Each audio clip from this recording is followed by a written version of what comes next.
જે સ્તોત્ર આપણે છાપ્યું છે અને તમને જે બધા કાગળ આપીએ છીએ એમાં જે ક્રમ છે એ ક્રમ બહાર મળતી પુસ્તિકાઓમાં નથી. આ ક્રમ મને અનુકૂળ લાગ્યો એવી રીતે મેં ગોઠવ્યો છે. એમાં મને એવું લાગ્યું કે થોડો ક્રમ ગોઠવવો જરૂરી છે, કારણ કે 2-3 શ્લોકો પહેલાં જાય તે વળી આગળ ગયો હોય અને અનુસંધાનમાં પાછો શ્લોક આવે, વળી પાછા 2 શ્લોક આગળ જાય તો વળી પાછો આગલાનો અનુસંધાનનો શ્લોક 6થો 7મો આવે. પુનરાવર્તન લાગે તેમ છતાં હોય નાવીન્ય.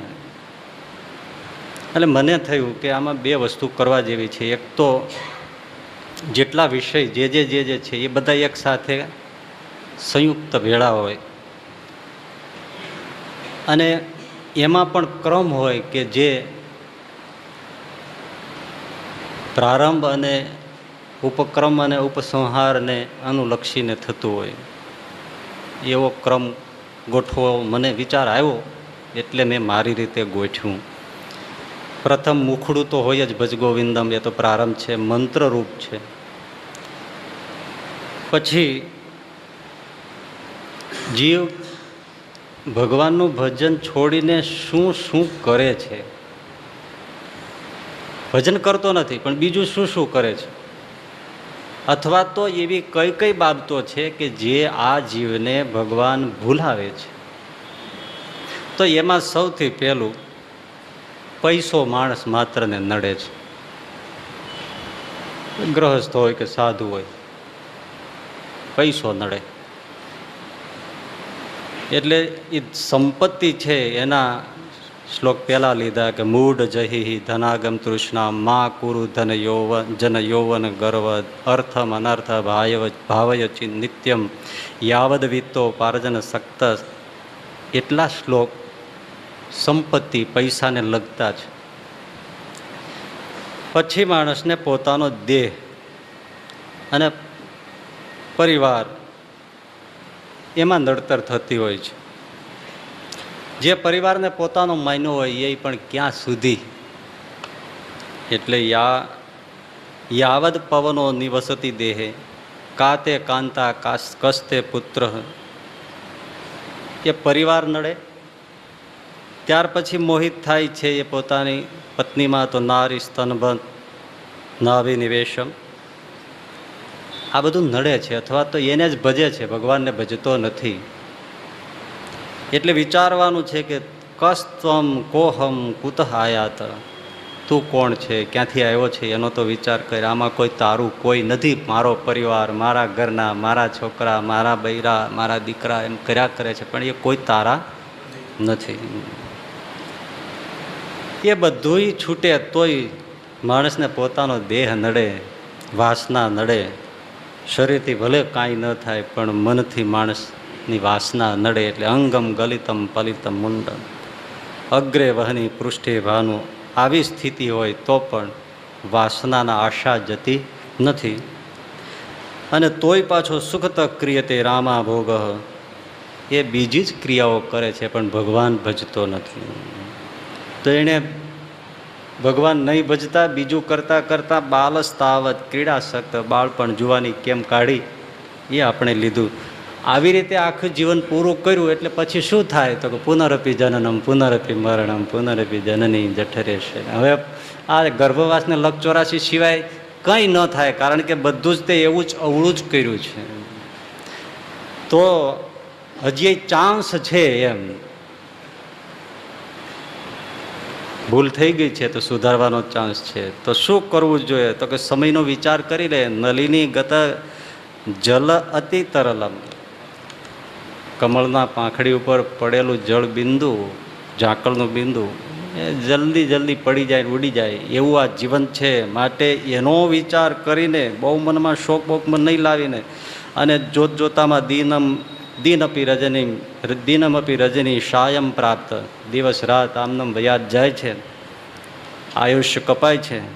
તો શું કરવું હવે મને ભૂલ ઓળખાણી તો મારે શું કરવું? તો ગેયમ ગીતા નામ સહસ્ત્રમ વગેરે વગેરે બતાવ્યું કે તું કોઈક શાસ્ત્ર શ્રવણ કર, ભગવાનનું નામનો જપમેન્ટ કરવા, સજ્જનોના સંગમાં રહે, ભગવદ્ ગીતા કિંચિત ગીતા, સત્શાસ્ત્રો છે, ગીતા છે, એનો બધાનો શ્રવણ મનન અધ્યયન કર.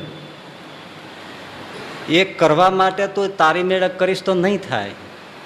તો શું કરું કે ક્ષણમપી સજ્જન સંગતિ રેખા ભવતી ભવાર્ણવ તરણે નૌકા. કોઈ સત્પુરુષોનો સંગ શોધી લેજે અને એ સંગ હશે તો તને તારી દેશે. ભવસાગરમાં નૌકા જેમ તારે, સંસારમાં એટલે સાગરમાં નૌકા તારે, એમ આ ભવસાગરમાં સત્સંગ તને તારશે.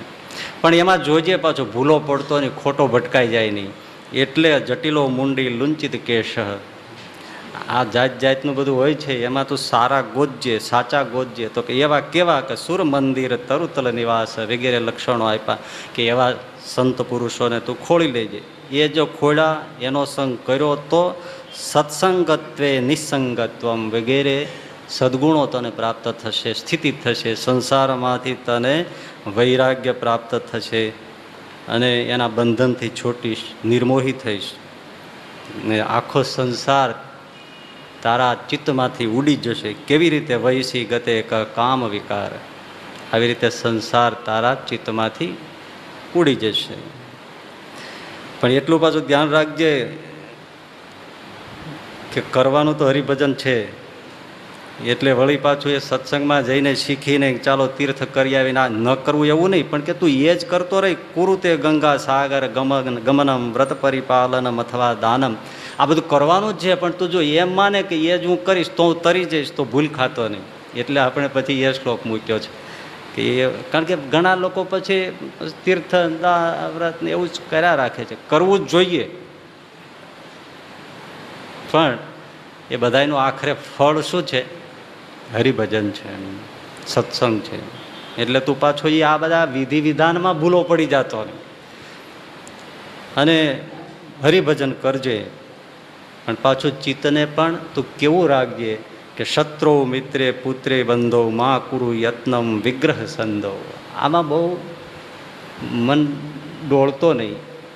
શત્રુ મિત્ર બધાયમાં તું સમચિત્ત થઈ જજે. અને એ બધું થાય તો પણ ગુરુ ચરણાંબુજ નિર્ભર ભક્ત, જે સત્પુરુષો થકી તને આ બધું મળ્યું છે એમાંથી ઉદાસ નહીં થઈ જતો કે ભાઈ હવે મને બધું મળી ગયું તો હવે મારી એની શું ગરજ છે. એટલે ગરજ ચૂકી જતો નહીં, સતત ગરજ રાખજે. કારણ કે પ્રકાશ થયો હોય પણ જો એ લાઇટ થર્મલ હાઉસથી પાવર હાઉસથી ડિસ્કનેક્ટ થઈ જાય તો પાછું અજવાળું જતું રહે. એટલે તું એ ભૂલ ખાતો નહીં. એટલે એમાં પ્રેમ રાખજે સત્પુરુષોમાં. એ શ્લોક આપણે લીધો. અને જો આટલું તો કરીશ તો પછી તું યોગ રતો વા ભોગ રતો વા સંગ રતો વા સંગ વિહીન યશ્ય બ્રહ્મણી રમતે ચિત્તમ નંદતી નંદતી નંદતી. તો પછી તને આનંદ આનંદ અને આનંદ છે. ક્યાં ગમે ત્યાં પછી સંસારમાં હોઈશ તો પણ ભલે, વૈરાગી હોઈશ તોય ભલે, યોગ સાધતો હોઈશ તોય ભલે, અને પ્રવૃત્તિ કાંઈ પણ કરતો હોઈશ તોય ભલે. કારણ કે હવે તારું ચિત્ત છે એ પરબ્રહ્મના રંગે રંગાઈ ગયું છે, માટે તને સતત આનંદ આનંદ અને આનંદ છે. આવી રીતનો ક્રમ આપણે લીધો છે. એટલે આ એક ખાલી તમને ઇન્ટ્રો કરાવ્યો જેથી કરીને એના રસનો ખ્યાલ આવે. હવે મૂળ વાત. ભજ ગોવિંદમ ગોવિંદમ ભજ મૂઢ મતે પ્રાપ્તે સન્નિહિતે મરણે નહીં નહીં રક્ષતી ડુક્રુઈ કરણે.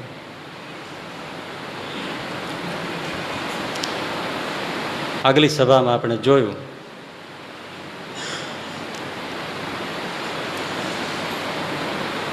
વૃદ્ધાવસ્થાએ ભજન કરી લેવું જોઈએ એમ જે ન સમજે તે મૂઢ. વૃદ્ધાવસ્થાએ ભજન કરી લેવું જોઈએ એમ જે ન સમજે તે, અને વૃદ્ધાવસ્થાએ ભજન કરી લેવું જોઈએ એમ જે સમજે તે મહામૂઢ. આપણે ત્યાં છોડ્યું હતું ને, બહુ અઘરી વાત નથી, સહેલું જ છે. એમાં કારણ એટલું જ છે, વૃદ્ધાવસ્થા આવશે એની કોઈ ગેરંટી નથી. એટલે જ્યારે મને ઘટપણ આવશે ત્યારે હું ભગવાન ભજી લઈશ તો એ મહામૂઢ છે. કારણ કે ઘટપણનો કાંઈ નક્કી નથી. મોત તો ગમે ત્યારે આવે. શિશુ જાય જુવાન જાય છે, ઘરડાનું પણ મૃત્યુ થાય છે. વળી કોઈ ગર્ભથી ગળે નક્કી કશી રીત ના મળે. એમાં મોત ગમે ત્યારે આવે, ક્યાં ખ્યાલ છે. મુંબઈમાં એક જણાને એના ઘરવાળા સાથે પરિવાર સાથે ગમે તે હોય, બહુ ખબર નહીં આપણને, કારણ ઘરમાં શું થયું આપણને શું ખબર હોય, પણ કાંઈક ઝઘડો થયો અને પહેલાંને એવું માઠું લાગ્યું. ત્રીજે ચોથે માળેથી આપઘાત કરવા માટે પોતે કૂદ્યો નીચે રોડ સાઈડમાં. મરવા માટે જ કૂદ્યો તો, એ જીવતો રહીએ. પણ થયું એવું, કૂદ્યો નીચે એક બકાલી ટિંડોરા વેચતો હતો, એની માથે પડ્યો. બકાલી મરી ગયો ને આ ઉઠીને ઘરમાં વયો ગયો. હવે બકાલીને ખબર હતી હું ટિંડોરા જોગતો જોગતો જવાનો છું. મરવાનો હતો એ જીવતો રહી ગયો, નહોતો મરવાનો એ મરી ગયો. આમાં નક્કી છે ઘટપણ આવે ત્યારે જ મોત આવે. એટલે મહામૂઢ એટલા માટે છે કે એણે સ્વીકાર્યું તો ખરું કે ભજન કરવા જેવું છે, અને છતાંય કરતો નથી, વાયદે વાત નાખે છે. એના એટલે મહામૂઢ છે. પેલો જે વૃદ્ધાવસ્થા આવી છે છતાંય ભજન કરવું જોઈએ એવું સમજતો નથી, એ તો મૂઢ છે કે એને કાંઈ ખબર જ નથી. ગોળ શું કહેવાય ને ખોળ શું કહેવાય એને ખબર જ નથી. પણ આને તો ખબર છે ગોળ શું છે ને ખોળ શું છે, છતાંય કે હમણાં લઈ લઈશ, હમણાં લઈ લઈશ, હમણાં લઈ લઈશ, એને એમાં બે ગુમાવી દીધું. તો એ મહામૂઢ કહેવાય ને. એટલે વૃદ્ધાવસ્થા અને વાયદે જે રહે એ મૂઢ છે. હા, અત્યારે આપણે લીલા લહેર કરીએ છીએ, બેઠા છે, રાતમાં કોણ ઓછો થઈ જાય. હા, ભજગોવિંદ સાંભળે પછી એમ હોય કે વાંધો નહીં બાપુ, ઘરડા થાય ત્યારે હરિ ભજવા છે, બસ એક પગે ઊભા રહીને જે હરિ ઘનશ્યામ, જે હરિ ઘનશ્યામ કરવી. જ્યાં સવારે ગોદડું ઉચકાવે ત્યાં ઉપર વયો ગયો હોય. એ મહામૂઢ છે.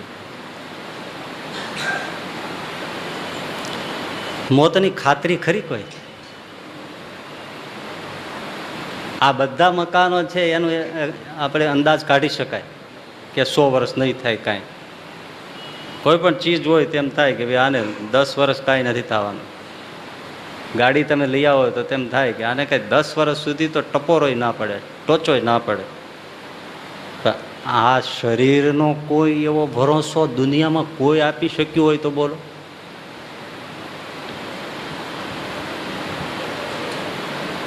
અને છતાં આપણને ખબર નથી, છતાં આપણે વિચારતા નથી. અરે કાચનું શું, ખાવ કાચી માટીનું વાસણ હોય ને તો ગેરંટી હોય થોડી, એમ તો નહીં જ ફૂટે. આની તો એટલી ભરોસો. પિંજરામાં પોપટ પૂર્યો હોય, ગેરંટી છે ઉડવાનો નથી. પણ આ પિંજરું એવું છે, પેલા પિંજરાથી વિચિત્ર છે. પિંજરામાં પોપટ હોય ઉડે, પણ એને બારી ખોલી નાખો તો.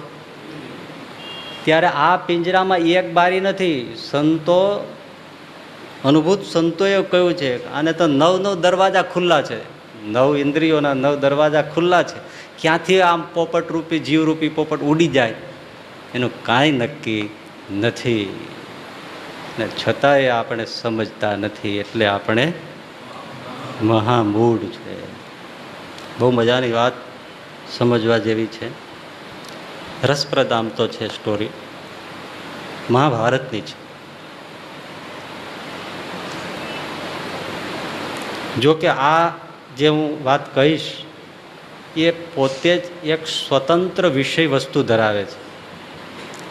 આ પ્રસંગ ઉપર જ 2 કલાક 3 કલાક બોલીએ તો આનંદ આવે એવી આ છે વાત. છતાં આપણે તો અહીંયા થોડીક જ વાર જોઈ લેવાની છે કોન્ટેક્સ્ટથી. એટલે 5 પાંડવોને વનવાસ થયો છે. બાર વર્ષના વન ભટકવાના છે. પાંચે પાંડવો વનમાં ભટકે છે. જ્યાં રાત પડે ત્યાં સૂઈ જાય, જે ફળ ફૂલ કંદમૂળ મળે તે ખાય પીએ. ઇન્દ્રપ્રસ્થ નગરીના મહારાજા આજે વનમાં ભટકે છે. આમ ઘણીવાર આપણે જોઈએ ને તો આગળ જે થઈ ગયા એને જેવા દુઃખ પડ્યા એવા કોઈને આપણને તો પડ્યા નથી. આપણને તો એક મનમાંની બોલપેન ના મળે, મનમાંની એક બુક ના મળે, મનમાંની બેસી એક જગ્યાએ બેસીને સુવા ન મળે, મનમાંની જગ્યાએ આપણને એક લેસન કરવા કે કંઈ આરામ કરવા ન મળે, એમાં આપણે દુઃખી થઈ જાય છે. આજે અખબારોમાં આવે જ છે ને, પિયર જવા ન દીધા, પિક્ચર જવા ન દીધા, તેમાં ગળે ફાંસો ખાઈ લીધો. કાચની બરણી આનાથી મજબૂત હોય.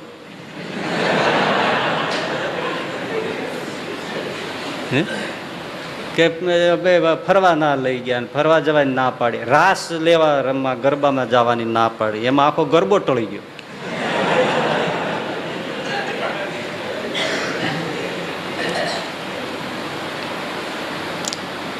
ચાલતા ચાલતા થાક્યા છે. એક વૃક્ષ સારું લાગ્યું તો પાંચે પાંડવો બેઠા છે. મોટાભાઈ યુધિષ્ઠિરે કહ્યું કે તૃષા બહુ લાગી છે. ત્યારે ચારેય ભાઈઓએ કીધું કે અમને લાગી તો બહુ છે, પણ પાણી નથી, ક્યાંય રસ્તામાં આવ્યું નહીં, શું કરીએ? એટલે યુધિષ્ઠિર મહારાજે કીધું કે નકુલ, તું એક કામ કર ને, કોઈ ઝાડ ઉપર ચડી અને ઉપર જો, ક્યાંય તને એવા પક્ષીઓ ઉડતા આવતા જતા જો દેખાય તો ત્યાં અવશ્ય પાણી હોય. હા, એ ખરું. એટલે નકુલ વૃક્ષો ઉપર ચડ્યા, દૂર દૂર આમ જોયું, ત્યાં પક્ષીઓનો ઉડતા વિહરતા જોયા. એટલે એમણે ત્યાંથી હર્ષમાં આવી અને કહ્યું કે બડે ભૈયા, તો હા, અહીંથી થોડે દૂર જળાશય હોય એવું લાગે છે, કારણ કે જળચર પક્ષીઓની આવાગમન છે. તો જાને ભૈયા, જલ્દી આ વાસણ લેતો જા અને તું જળ પીને પાણી લેતો આય, જળ ભરતો આય. અમે અહીંયા બેઠા છીએ. નિકુલ જાય છે જળ પીવા, જળ ભરવા. જ્યાં ગયો તો સુંદર મજાનું સરોવર, અમૃત મીઠું જળ ભર્યું છે, ચંદ્રની સામે ચાંદુડિયા પાડે એવું પાણી, પક્ષીઓનો કલરાવ, હરિયાળી વૃક્ષો. નકુલને થયું કે હાસ, તરસ્યાને પાણી મળે એથી વિધો આનંદ શું હોય.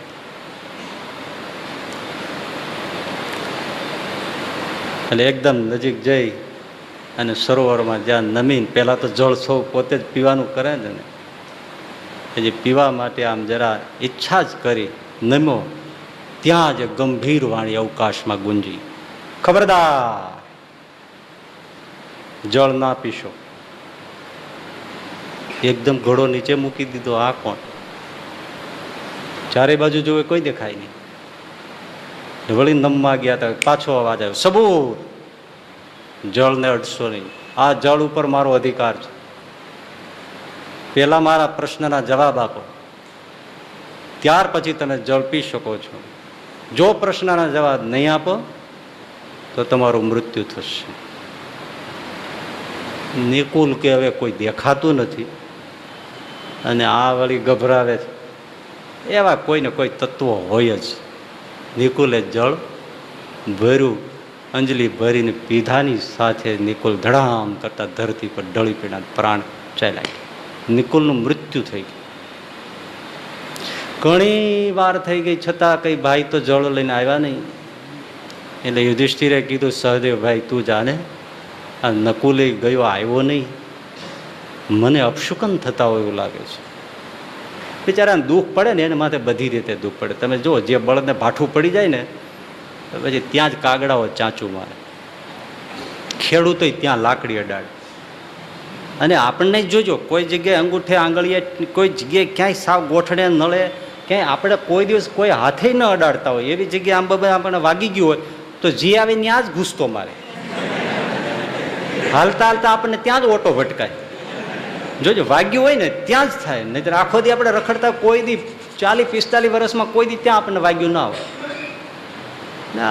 આ સંસાર એવો છે, દુઃખ ઉપર દુઃખ. દુઃખ એકલું આવતું નથી, આવે છે ત્યારે ઇન બટાલિયન આવે છે. કારણ કે એ બધા છે ને બહુ મળેલા છે,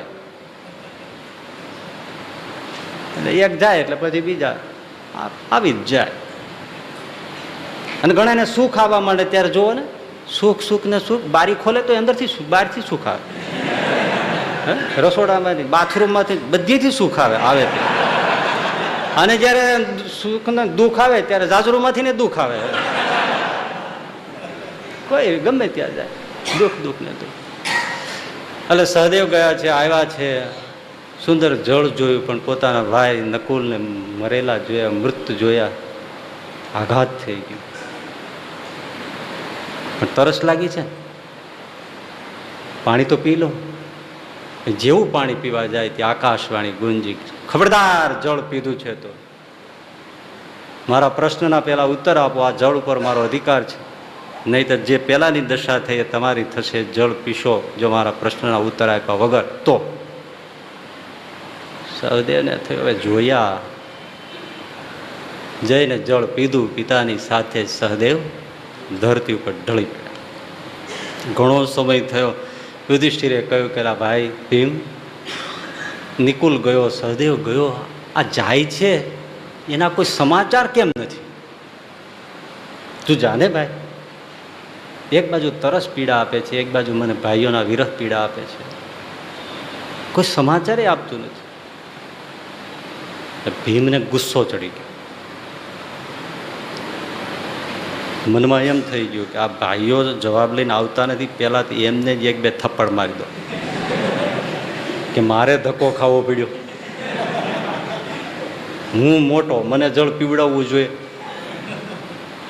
પણ જ્યાં આવીને જોયે ત્યાં તો 2 ભાઈઓને મરેલા જોયા.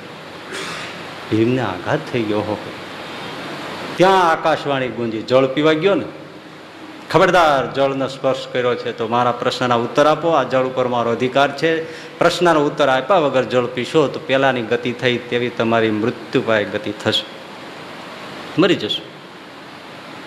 ભીમ કે કહી કે મૂર્ખ, કોણ હે તું? જઈને જળ પીધું. ભીમ પણ ધડામ ધરતી ઉપર પડી. ઘણો સમય ગયો. યુધિષ્ઠિર મહારાજ કે અર્જુન, તું જાને ભાઈ, આ ભીમે ન આવ્યો, એને તો કાળ દેવતા અટકાવી ન શકે, છતાં આજે એ ના આવ્યો, મને બહુ અપશુકન થાય છે, તું જાને ભાઈ. એટલે અર્જુને ગાંડીવ ધનુષ ધારણ કર્યું કે નક્કી કાંઈક બીજું જ છે. એટલે ગાંડીવને ચડાવ્યું, અખંડ ભાથો, અક્ષય ભાથો બાંધ્યો અને અર્જુન ઉપડ્યા.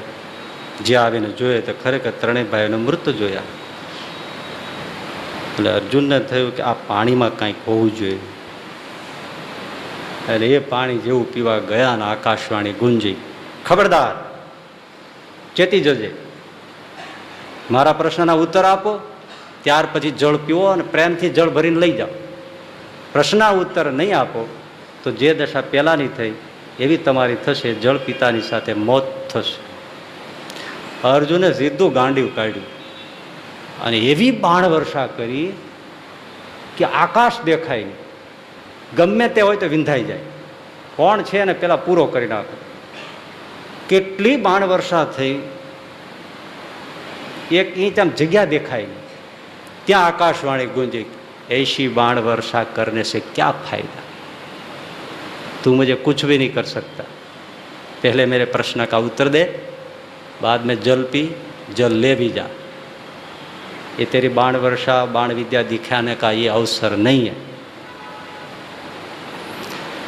अर्जुन ने થઈ ગયું તો સામને આવો ને, સામને આવો, પ્રશ્ન કરો. સામે ના આવે. એટલે અર્જુનને થઈ ગયું ભલે રાડો પાડે, પાણી પી લો. અર્જુને પાણી પીધું ને અર્જુન ઢળી પડ્યા. કેટલી અદ્ભુત વાત છે, તમે જુઓ.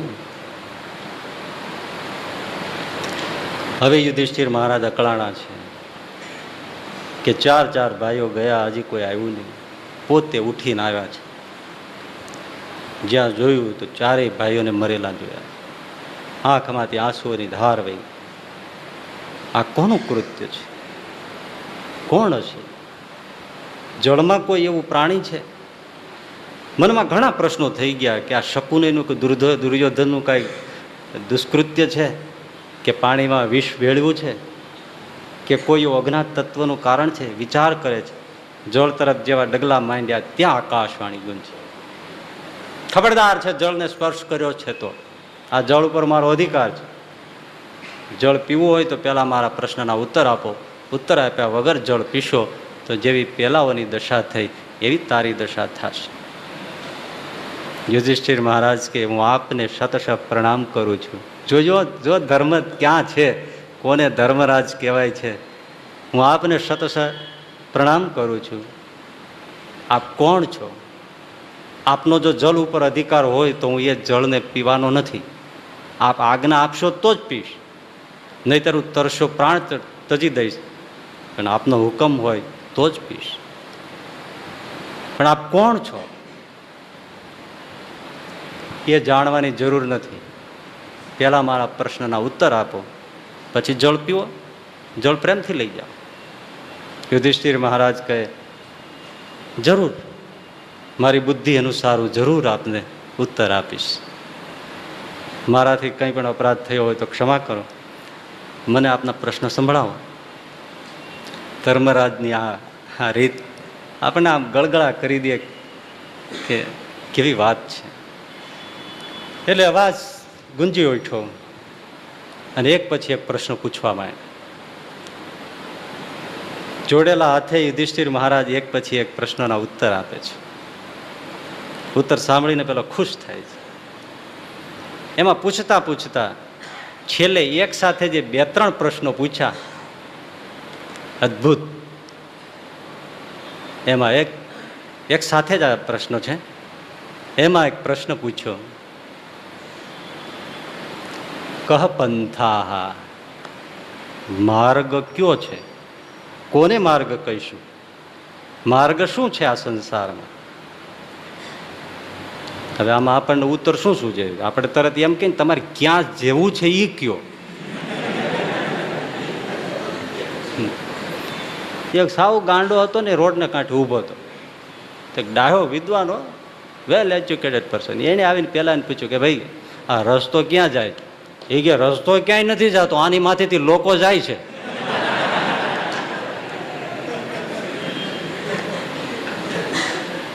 એટલે આપણે પેલા એ પૂછીએ ને કે ભાઈ તમારે ક્યાં જવું છે, એનો રસ્તો બતાવીએ. યુધિષ્ઠિર મહારાજને આટલું જ પૂછ્યું, કહ પંથા, રસ્તો કયો છે, માર્ગ શું છે? યુધિષ્ઠિર મહારાજ કે તર્કો અપ્રતિષ્ઠા શ્રુતિઓ વિભિન્ના. શું વાત કરે છે યુધિષ્ઠિર મહારાજ! અહીં હોય ને તો આપણે પગે લાગવાનું મન થાય. તર્કો પ્રતિષ્ઠા શ્રુતિઓ વિભિન્ના નૈકો મુનિર્યસ્ય મત પ્રમાણમ ધર્મસ્ય તત્વં નિહિતં ગુહાયામ મહાજનો યેન ગત સપંતા. તર્કની કોઈ પ્રતિષ્ઠા નથી. શ્રુતિઓ છે, સ્મૃતિઓ છે, તો એના બધા મત પણ ભિન્ન ભિન્ન છે. તેમજ મુનિઓ અને ઋષિઓના પણ કોઈ એક વચન થતા નથી. એ બધાના પણ મત જુદા જુદા છે. અને ધર્મનું તત્વ છે એ તો બહુ ગૂઢ છે અને બહુ છુપાયેલું પડ્યું છે. અત્યંત ગૂઢ તત્વ છુપાયેલું છે. ગુફામાં જેમ કોઈ વસ્તુ છુપાઈ હોય એટલું ઊંડું છુપાયેલું છે. પ્રગટ જોઈ શકાય, ઓળખી શકાય એવું નથી ધર્મ તત્વ. આપણે બધા કહે છે હું ધર્મને ઓળખી ગયો છું. એક વાક્યમાં પૂછતા હોય ને તો જીવંત સદગુરુની જરૂર જ આ છે કે આપણને ધર્મની ક્ષણ ક્ષણ વ્યાખ્યા કરીને સાચી રીત અને સમજ આપે. બહુ ગૂઢ તત્વ છે ધર્મ. ધર્મદેવ કહે છે કે આમાં તર્કોની પ્રતિષ્ઠા નથી, શ્રુતિઓ પણ એકબીજાથી વિરુદ્ધ છે, એકબીજા ઋષિઓના મત છે એ પણ એકબીજાથી ભિન્ન છે, અને ધર્મનું તત્વથી ગૂઢ છે. તો કરવું શું? કયો માર્ગ? તો મહાજનો યેન ગત સપંથા, મહાપુરુષો જે માર્ગે ચાલે છે એ માર્ગે એને પગલે પગલે ચાલવું, એ જ માર્ગ છે, બીજો કોઈ માર્ગ. કહ પંથા, એ જ માર્ગ મહાજનો એને ગત સપનતા. મહાપુરુષને પગલે ચાલો, નહીતર તમે ભૂલા પડી જશો. ગોથા જ ખાઈ જવાય ને. તમે કોઈની પાસે જાઓ તો કે વિશિષ્ટાદ્વૈત સત્ય છે, પેલાની પાસે જાઓ તો અદ્વૈત સત્ય છે, ત્રીજાની પાસે જાઓ દ્વૈતાદ્વૈત સત્ય, ચોથાની પાસે જાઓ તો શુદ્ધાદ્વૈત સત્ય છે, વળી કોઈની પાસે જાઓ તો કે બધું અસત્ય છે. અગ્નિવાદીઓ એ કે બધું અસત્ય છે. ભૂલા પડી જાય. નરસિંહ મહેતા તો ભગત માણસ છે, છતાંય કીધું ગ્રંથ ગરબડ કરી વાત ના ખરી કરી. આ ગ્રંથો ભેળા થઈ થઈને એવું ચૂથી નાખ્યું છે ને કોઈ વાત જ હરખી કરતું નથી. એટલે શ્રીજી મહારાજને પણ એમ કહ્યું કે એ ગ્રંથોમાં બધું લખ્યું હોય પણ એ તો અમારી જેવો કોઈ સદગુરુ પ્રગટ થાય ત્યારે જ વાત સમજ્યામાં આવે, પણ પોતાની મેળે ક્યારે સમજ્યામાં આવે નહીં. ત્યારે ઘણા ને એવું છે લ્યો કે અમને બધું સમજાઈ ગયું છે, બધું જ જોણીએ, બધું જ. એટલે બધું જોણતા દાઢીને વાળ કેટલા કહી દે.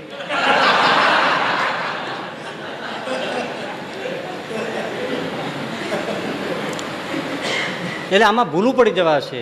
મહાપુરુષો જે માર્ગે ચાલે છે એ પગલે પગલે ચાલો. પણ હવે એક મને વિચાર આવ્યો કે આમાંય બહુ વિચારવાનું. મહાપુરુષ કહેવા કોને એ યક્ષે પૂછ્યું છે, પણ આની હારે નથી પૂછ્યું કે સત્પુરુષ કોણ કહેવાય, એવું બધું પૂછ્યું છે. મહાપુરુષ કોને કોને પગલે ચાલવું, સત્સંગમાં જ વિચાર કરો. મુશ્કેલી ઊભી થઈ જાય. આમાં છે શું, કદાચ મારી વાત થોડી કડવી લાગશે, પણ કોઈ એમ ન માને કે અમે જેને માનીએ છીએ એને ટાર્ગેટ બનાવે છે. પ્લીઝ, હું એવું લગભગ ક્યારે મારા વ્યક્તિમાં એવું એકાંગી વાત કરતો નથી. ઓલ ઓવર સંપ્રદાય કે સંપ્રદાયથી બહિર્ભૂત કે ગમે તે હોય બધાને સાંકળીને વાત સ્વામિનારાયણની જે હોય એ આપણે કરીએ. એટલે આમાં થાય છે શું કે સૌ પોતે જેને માને છે એને મહાપુરુષ સૌ માને છે. જેને જે માને છે એને એ મહાપુરુષ માને છે. હવે આમાં કોને પગલે હાલવું? તમે મને માનતા હો તો તમે કહો બસ આમના સિવાય આ તો મહાપુરુષ છે. હું કેવો છું હું જાણતો હોઉં.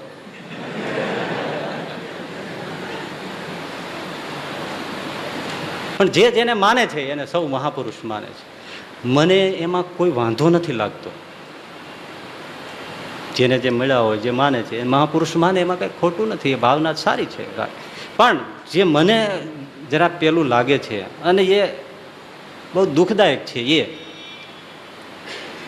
અને મુમુક્ષુને માટે પણ આ સારું નથી. એટલે કહું છું, પોતે જેને માને છે એને મહાપુરુષ માને, એનો કોઈ વાંધો નહીં.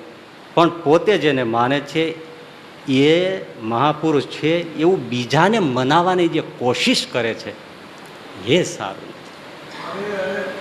કે અમે જેને માનીએ છીએ એ જ સાચા છે, એ જ સત્પુરુષ છે, એને મળશો ત્યારે જ તમારો મોક્ષ થશે, નહીતર તમે રખડી પડવાના. આના સિવાય સત્સંગમાં કોઈ આવો નથી. આમના મળ્યા મોટા ભાગ્ય હોય કેટલા જન્મના ત્યારે તમને આ સાધુ મળે, બાકી મળે જ નહીં. જેના બાઈક ફૂટી ગયા એને આમના હેત જ નથી થતું. માટે આ મેળા અને મેળા છે તમે મૂકશો નહીં. આ એક જ છે, એક જ દ્વાર, એક જ રસ્તો, આના જેવો કોઈ છે નહીં. અને આને મળે જ કલ્યાણ છે તો જ પાકું આત્યંતિક કલ્યાણ થશે, નહીં તો તમારું કલ્યાણમાં કાચું છે એ લખી રાખજો. જે અહીંયા નથી આવતા એ કોઈનો મોક્ષ થવાનો નથી. આ ખોટું છે. એવું હોય? સીધો સાદો સાધુ સ્વામિનારાયણનો દીક્ષિત હોય ને બેઠો હોય ને ભલે ભાવે ભગવાન ભજાવતો હોય ને એનો છેડો પકડી રહ્યો ને તોય સહજાનંદ સ્વામી તમારું કલ્યાણ કરે. સ્વામિનારાયણે એક સાધુમાં કલ્યાણ મૂક્યું છે. ષડંગ સંપ્રદાય છે ત્યારે કેટલી આ દુઃખ થાય એટલે વાત કરીએ છીએ. આમને મળો ને આમને માનો ને આમાં જોડાવ તો જ તમારો મોક્ષ ને તો જ કલ્યાણ, નહીં તો તમને આમ થઈ જશે ને તમારું હરખું નહીં થાય ને તમારું કલ્યાણ નહીં થાય. એવું તો કેમ થાય? આ તો લક્ષાવધિ માણસો ભગવાન ભજે છે, એમાં કેટલાય ભગવાનને પામતા જાય છે અને પામવાના છે. મારો સ્વામિનારાયણ એવો હાંકડો નથી અને કોઈનો એકનો રોટલો ભરવા માટે એ કંઈ પ્રગટ્યો પણ નથી. પણ આ બહુ બેહુદી વાતો થાય છે. આ તો કેવું છે કે ઈસાઈ લોકો છે ને એમ કે છે કે જ્યાં સુધી તમે ઈસુને નહીં માનો ત્યાં સુધી તમારો ઉદ્ધાર થવાનો નથી, એમ જ કહે છે. મુસ્લિમ લોકોને મળો, જ્યાં સુધી તમે ઇસ્લામ અંગીકાર નહીં કરો ત્યાં સુધી તમારો ઉદ્ધાર થવાનો નથી. તે સાચું છે? એવું થોડું હોય કે આમને મળો ત્યારે જ મોક્ષ ને તો જ કલ્યાણ. અરે ભાઈ, તમે જેને માનો છો એને અમે હાથ જોડીએ, પણ એમનું માથું ભાંગે ને એવાય સત્સંગમાં હોય. અને નિત સ્વામિનારાયણ એની આરે વાતો કરતા હોય એવાય સત્સંગમાં બેઠા હોય, પણ એની જાહેરાત ના હોય. દી ઉગે દી આથમે તો એની આરે આંકોટા કરતો હોય સહજાનંદ સ્વામી, પણ એની કાંઈ જાહેરાત ન હોય, એને પ્રસિદ્ધિમાં રસ ન હોય. અને મિત્રો યાદ રાખજો, જેને પ્રસિદ્ધિમાં રસ હોય ત્યાં સહજાનંદનો રસ પણ ન હોય. જેને સહજાનંદનો રસ હોય એને પ્રસિદ્ધિનો રસ ન હોય. એ રસ જ એવો છે. જેણે જેણે એ રસ પીધો એને બીજા પ્રસિદ્ધિના રસનો મોહ જ ના આવે.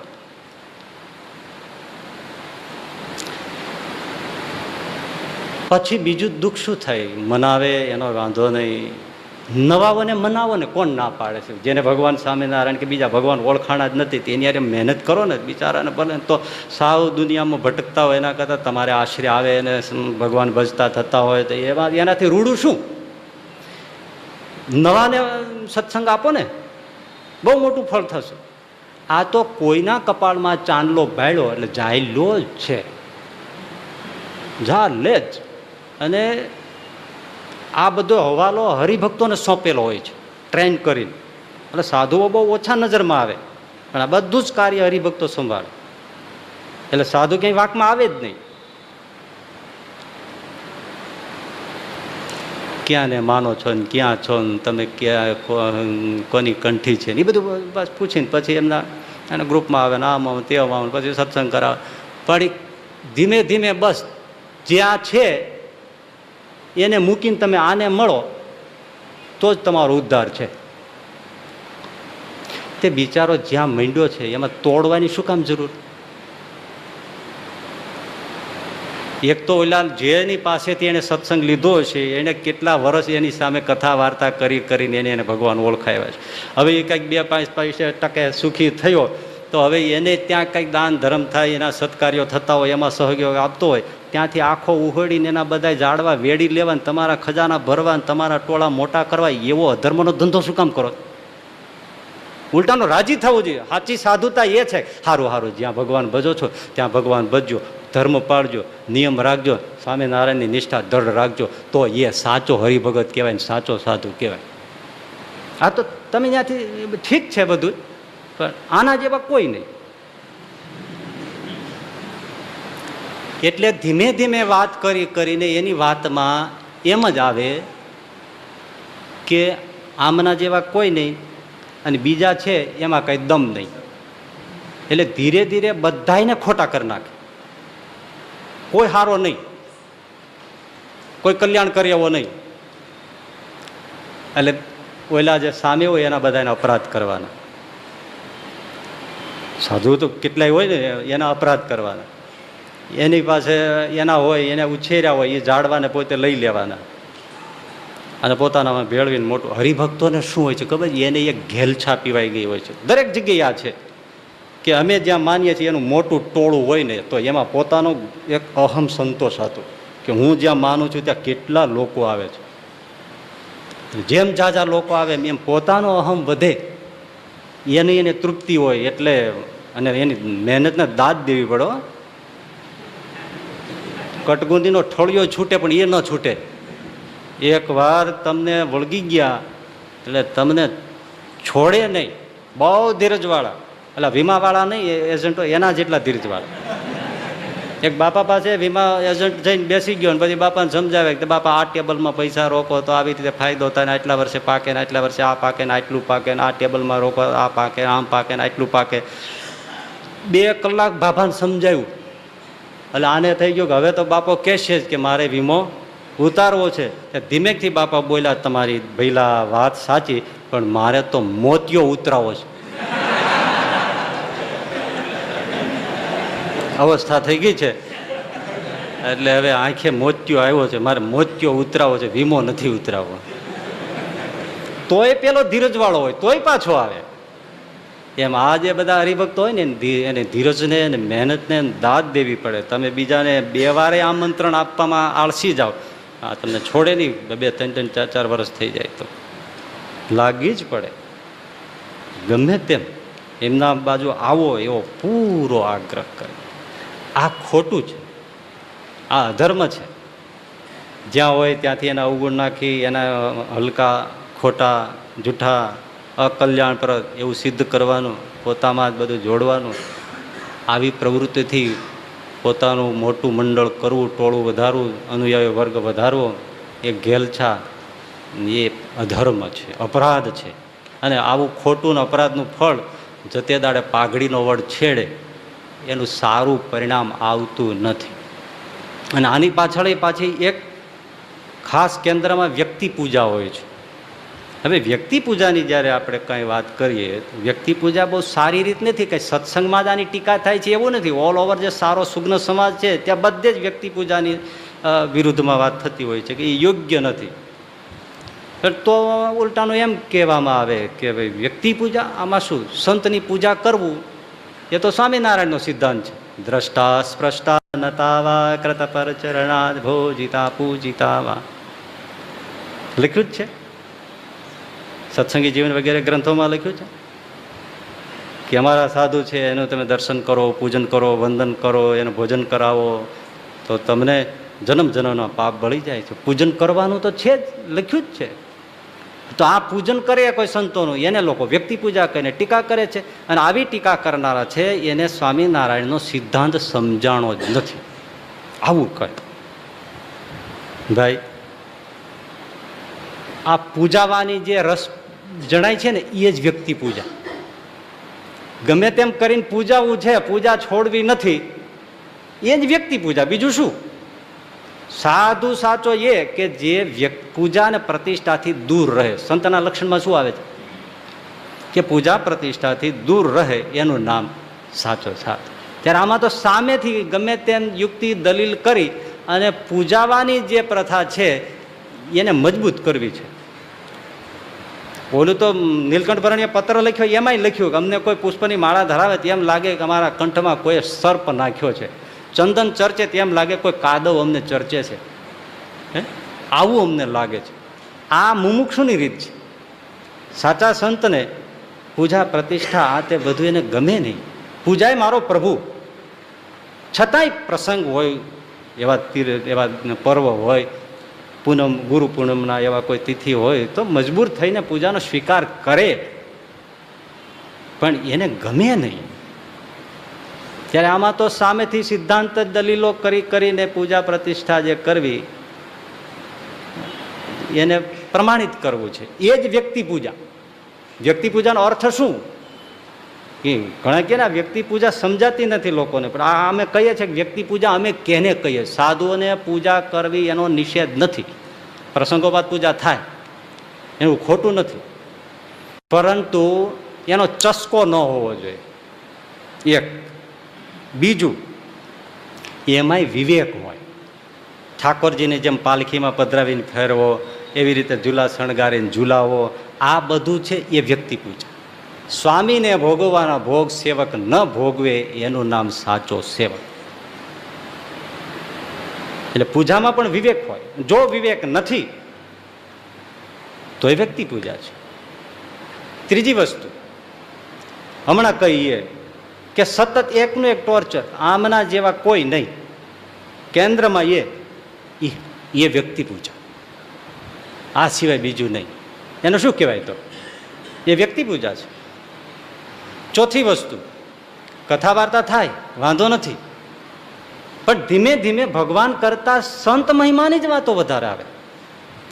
અને સદગ્રંથમાંથી કે ખુદ વચનામૃતમાંથી સીધી સરળ વાતો આવતી હોય એને પણ મહિમા ઉપર પલટાવીને જ વાત કરવાની અને મહિમાનું જ અફીણ પાવાનું.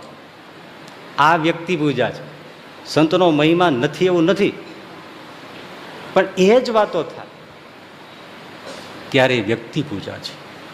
અને આનું પરિણામ શું આવે છે પછી ધીમે ધીમે? બહુ ખુલ્લી આંખે ખુલ્લા કાને સાંભળજો. શરૂઆતમાં કંઈ તમે એક નૌકા તમે બે એક સાથે નીકળે તો એ 1 સેન્ટીમીટરનું જ આમ બેયના ક્રોસ થાય, દિશા પલટાય. પણ 2 કલાક પછી જુઓ તો એક વહાણ ઉત્તરમાં બીજું દક્ષિણમાં નીકળી જાય. એમ શરૂઆતમાં તમને આવું જ લાગે કે એમાં કંઈ ખોટું થતું નથી, સંત છે, પૂજા થાય, એ બે એની મહિમાની વાત થાય. પણ જ્યારે આ તમે ભાખરી બનાવવાની વાત જુઓ ને, ભાખરીમાં 10 કિલો લોટ લ્યો ત્યારે 1 કિલો તમે આખું મીચીને ઘી તેલનું મોણ નાખી દો, ભાખરી તમારે મમરા જેવી થાય. હા, ન આવડતું શીખી લેજો. ઘણા આ વિદ્યાર્થીઓ રાંધતા હોય ને, રસોડું બનાવતા, પછી આવડે નહીં તો ડોબુઈ નો ચાવે એવી ભાખરી બનાવે. પણ 10 કિલો લોટ 1 કિલો મવણ નાખો અને ભાખરી બનાવો સેજ માપસરનું નમક નાખીને, સુંદર. પછી ઘી ચોપડવા હોય કે ન હોય, તમારે ભાખરી અદભુત થાય. પણ 10 કિલો લોટ અને 2 કિલો મોણ નાખો, પછી થાય જ કહેજો. મોણ વધી ગયું, જેવી તમે પેલી તાવડીમાં કે લોટીમાં નાખો ને આમ કરો તો બધા કટકા કટકા થઈ નોખું પડી જાય, ભેળું રીએ જ નહીં. એમ મહિમાનો જ્યારે ઓવર થાય ને ત્યારે સત્સંગ ચૂથાવા માંડે. એટલા માટે આનો નિષેધ હોય છે, માપસર હોય. જૂના સંતો એ વચનામૃતે જો શરૂઆતમાં સંત મહિમાને વાંચવા માંડો ને તો રોકતા, એ પછી વાંચો. પેલા ધર્મના, નિયમના, ઉપાસનાના, ભગવાનના સ્વરૂપના મહિમાના વાંચો. હા, તો આપણે ઘણી વાર ઘણી જગ્યાએ જોઈએ 5 હરિભક્તો આવ્યા નથી, મહિમાનું વચન કાઢ્યું નથી. જેવું સ્ત્રીમાં હેત છે, જેવું પુત્રમાં હેત છે, જેવું પરિવારમાં છે, એવું જ્યાં સુધી સાધુમાં નહીં કરો ત્યાં સુધી મોક્ષનું દ્વાર ઉઘડશે જ નહીં.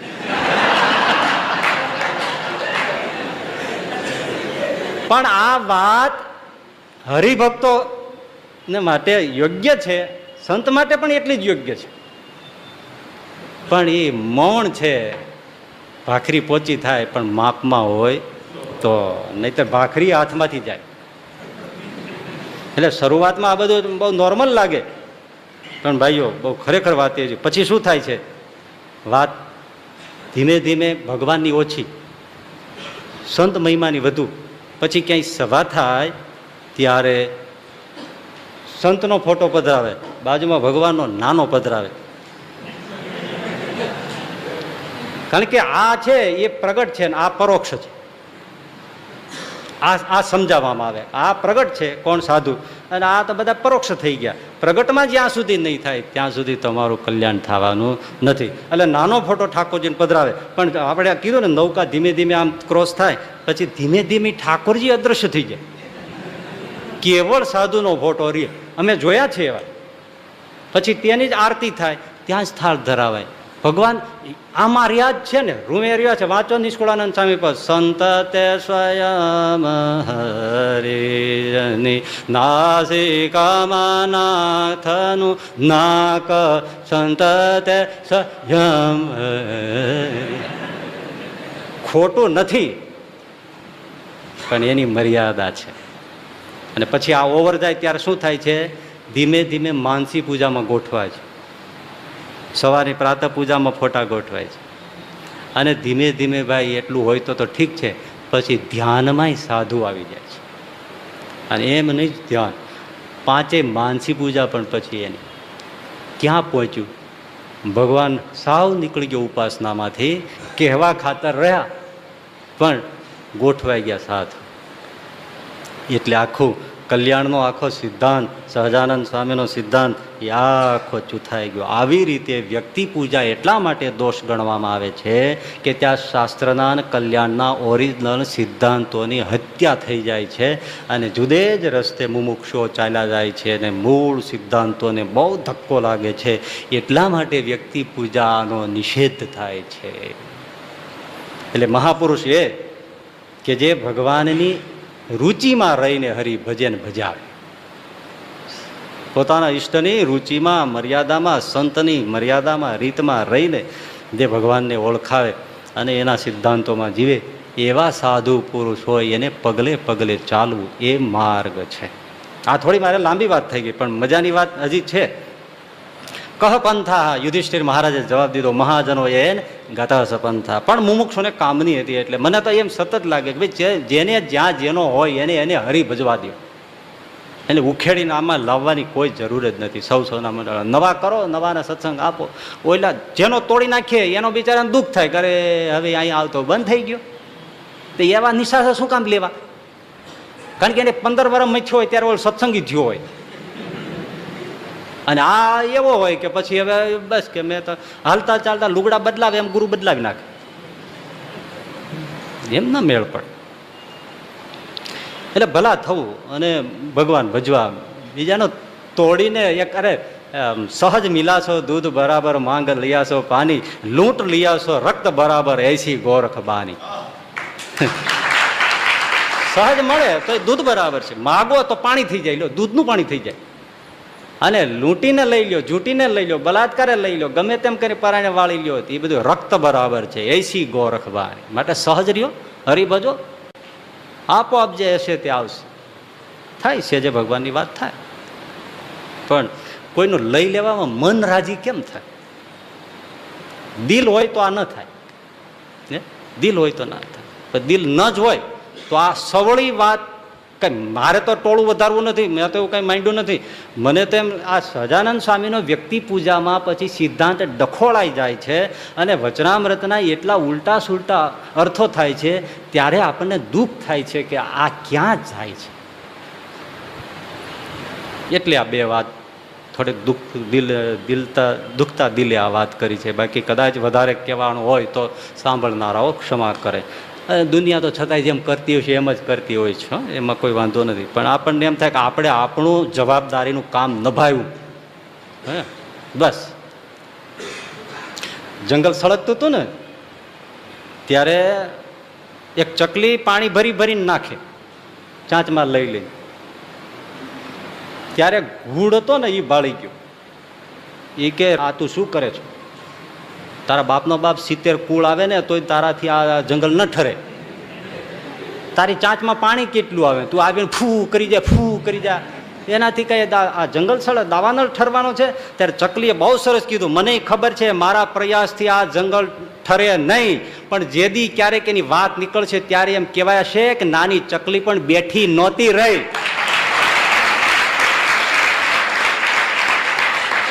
એને એનો પ્રયાસ કર્યો તો એ પ્રયાસમાં મારો ઠાકોરજી નોંધ લઈ લે છે. મેં 2 ટીપા તો નાખ્યા અને ગૂઢ તારું નામ એમાં નોંધાય છે કે જંગલ સળગતું હતું ત્યારે તું ગૂઢ સાક્ષી થઈને બેઠો હતો, કે જે જંગલમાં તું ઉછરીને મોટો થયો હતો એ જ જંગલ સળગતું હતું. ત્યારે તું તારી સલામતી ગોતીને ઉડી જવાની પેરવીમાં હતો, પણ જંગલને ઓલવવામાં તારો કોઈ ફાળો નહોતો. ત્યારે ગદ્દારના લિસ્ટમાં તારું નામ પહેલું હશે. એ ચકલીએ વાત કરી. એટલે આપણે જે થાય એટલી વાત કરી. કહ પંથા, એટલે સત્પુરુષ સાચો દેખાય એ જે માર્ગે ચાલે એ માર્ગે ચાલવું. મહદ ભાગ્ય હોય છે કે એવા સત્પુરુષ મળી જાય. પછી પૂછ્યું કા વાર્તા, કેવા પ્રશ્નો જુઓ તમે. આ યુધિષ્ઠિર મહારાજને પાણી, હજી પાણી પીવું છે એમાં એટલું પૂછાવે છે. કા વાર્તા, વાર્તા શું છે? કાંઈ છે મોમ ધડ છીંગડું પૂછડું કાંઈ દેખાય? કા વાર્તા, વાર્તા કોને કહીશું? આપણને પૂછ્યું કે વાર્તા રે વાર્તા, બાબો ઢોર ચપટી બોર લાવતા, છોકરાને સમજાવતા, એક છોકરો રૂછાણો, કોઠી આગો બિસાણો, કોઠી પડી આડી, અરે માડી. જોકે એના બહુ મર્મો છો, કોઈક દી મને યાદ કરજો. એ તો આખું બહુ શાસ્ત્ર ભર્યું છે, ડોશી શાસ્ત્ર છે, પણ અદભુત છે. વાર્તા રે વાર્તા ને ભાભો ઢોર ચારતા, એટલે શું ગજબની વાત કરી. ભાભો કોણ? આ મોટા મોટા સાધુ થઈ ગયા ભાભા છે, એ બધા વાતો કરી કરીને આ સમાજ ઢોર છે એને ચારે છે. વાર્તા રે વાર્તા ભાભો ઢોર ચારતા. આ બધા ઢોર જેવા સમાજ નહીં, આવા બાબા વ્યાસ, વાલ્મીકી, તુલસીદાસ, આ મુક્તાનંદ છે, બ્રહ્માનંદ છે, ગોપાળાનંદ છે, ગુણાતીતાનંદ છે, નિષ્કુળાનંદ છે, એ બધા ભાભા છે. ભા એટલે ડબલ ભાઈ જેવું જેને સન્માન છે એને ભાભા કહેવાય. ભા એનો ભા, એને ભાભા કહેવાય. અને ઢોર જેવા સમાજને ચારે છે.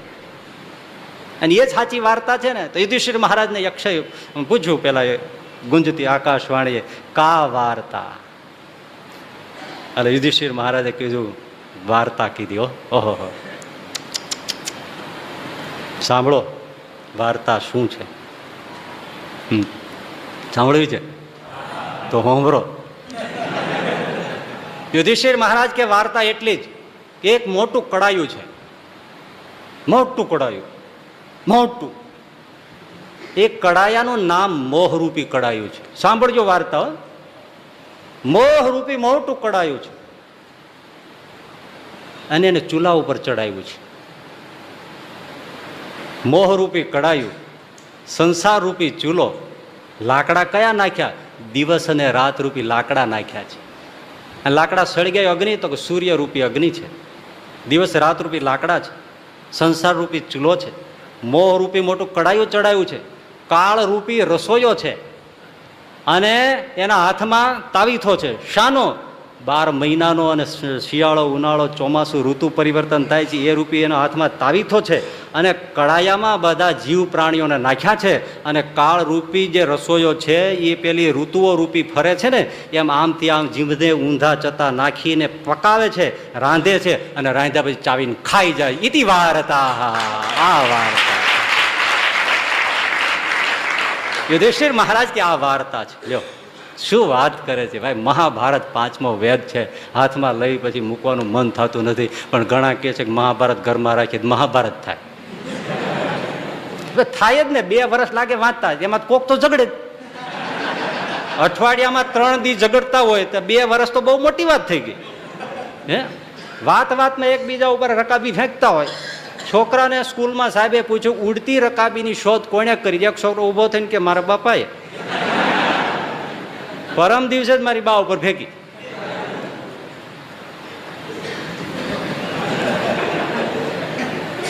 ઇતિ વાર્તા. બસ આટલી વાર્તા છે.